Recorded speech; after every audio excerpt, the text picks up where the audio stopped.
Comment trouver sa voie professionnelle? 5 conseils à suivre. Si vous vous demandez aujourd'hui quel pourrait être le métier de vos rêves, si vous cherchez à mettre plus de sens dans vos quotidiens, si vous voulez vous rendre plus utile et si vous voulez vraiment allier plaisir et travail, cette vidéo est faite pour vous. Bonjour et bienvenue, je suis Stéphanie, une ancienne DRH devenue conférencière et coach professionnel. J'accompagne les entreprises et leurs collaborateurs à être davantage motivés et engagés dans leur job. N'attendez pas, téléchargez le guide que je vous propose qui viendra compléter votre réflexion. C'est un guide qui vous proposera 10 clés pour être plus motivé, plus engagé et plus heureux dans votre job. Dans cette vidéo, je vous propose d'aborder le sujet de la voie professionnelle, à savoir comment trouver votre voie professionnelle, et je vais partager avec vous 5 conseils.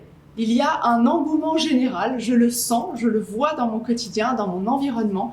Beaucoup de personnes s'interrogent sur comment mettre du sens dans sa vie, pas que professionnelle, mais dans sa vie de manière générale, mais aussi comment trouver un métier passion, un métier loisir.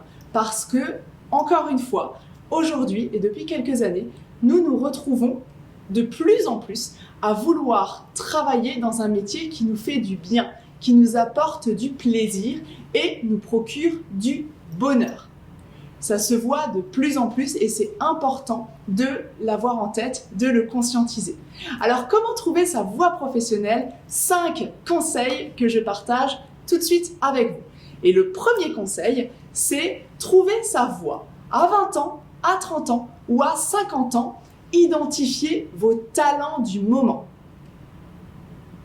C'est essentiel d'identifier ces talents du moment parce que c'est en fonction de ce que vous avez développé comme compétence, d'expertise, que vous arriverez à définir le métier qui vous fait plaisir, ce fameux métier passion.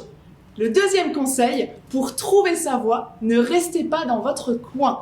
Cela signifie que votre entourage, votre environnement va pouvoir vous aider, vous aiguiller, vous conseiller dans les différents métiers que vous pouvez viser, que vous pouvez peut-être espérer. Donc vraiment, c'est important, ne restez pas isolé. Parlez-en. Demandez alors si vous êtes encore salarié, demandez à vos collègues dans quel métier idéal ils pourraient vous imaginer. Vous pouvez demander à votre famille, à vos amis, aux personnes qui vous connaissent bien, parce que seuls, nous n'avons pas toutes les connaissances et nous n'avons pas toutes les compétences, notamment en termes de connaissance du marché. On ne sait pas forcément, si on n'est pas dans le métier, comment se porte le marché, quels sont les métiers porteurs, on ne sait pas quels sont les nouveaux métiers.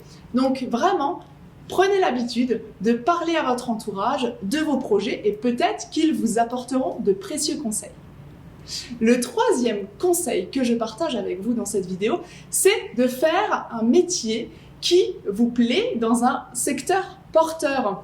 Parce qu'une fois que vous avez identifié, donc dans la première partie, vos talents du moment et que vous savez quelles compétences vous avez envie de mettre en avant, quelle zone de plaisir vous allez pouvoir développer, une fois que vous avez pris conseil auprès de votre entourage, veillez bien à vérifier que le métier que vous visez est recherché actuellement.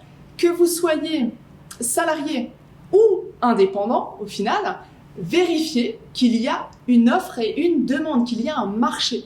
Donc si vous êtes salarié, tout simplement, vous regardez s'il y a des offres d'emploi dans ce métier-là ou dans ce domaine d'activité-là, et notamment comment s'intitule aussi cette fonction. Si vous êtes indépendant, entrepreneur, vérifiez, là encore une fois, qu'il y a des clients potentiels qui vont pouvoir acheter votre offre, votre prestation que vous allez proposer.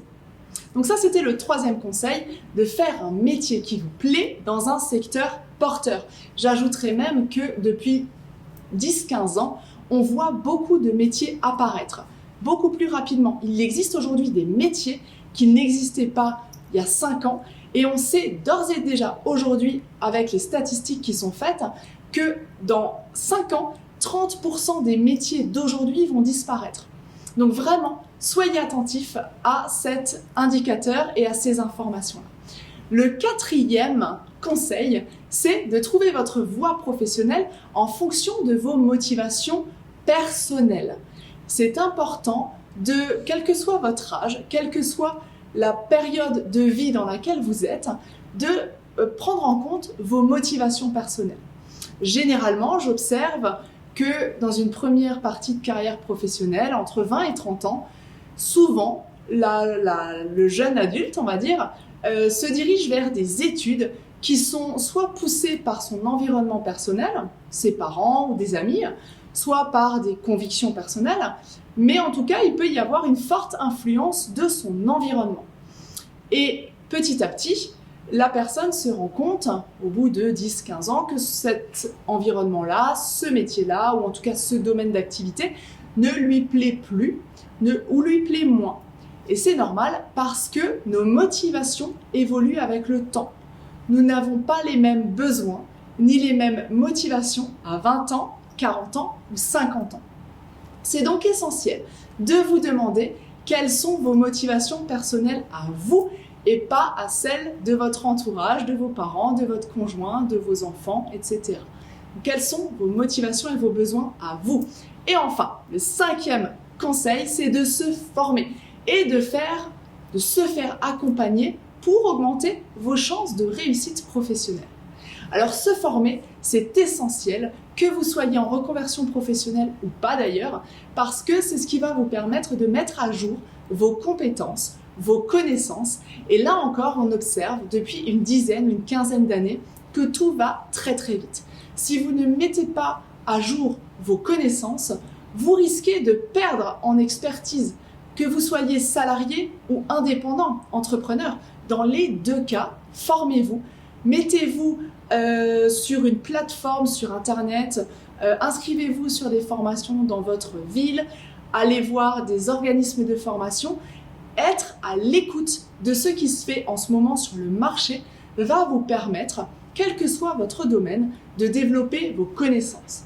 Et c'est aussi comme ça que vous allez développer votre valeur ajoutée, votre créativité, parce que peut-être que vous allez vous former à des sujets qui sortent un petit peu de l'ordinaire, qui sortent de votre zone de confort ou de votre activité professionnelle, et c'est ce qui va vous permettre d'ouvrir vos horizons.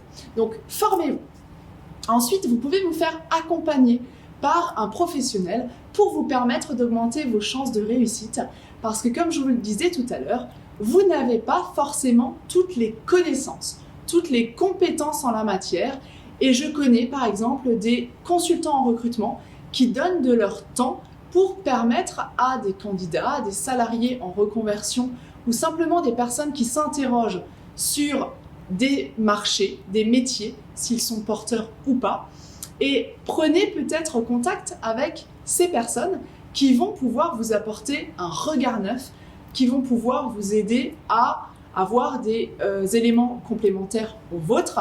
En tout cas, c'est hyper important de se former et de se faire accompagner.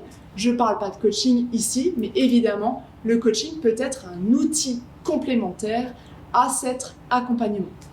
Donc, comment trouver votre voie professionnelle? Vous connaissez maintenant les 5 conseils que je vous donne dans cette vidéo. Le premier, c'est trouver sa voie professionnelle à 20 ans, 30 ans, 50 ans, peu importe, mais identifiez d'abord vos talents du moment. Le deuxième conseil, c'est pour trouver sa voie professionnelle, ne restez pas seul dans votre coin. Le troisième conseil, c'est de faire un métier qui plaît dans un secteur porteur. Le quatrième conseil, c'est de trouver votre voie professionnelle en fonction de vos motivations personnelles. Et enfin, de se former ou de se faire accompagner pour augmenter vos chances de réussite professionnelle.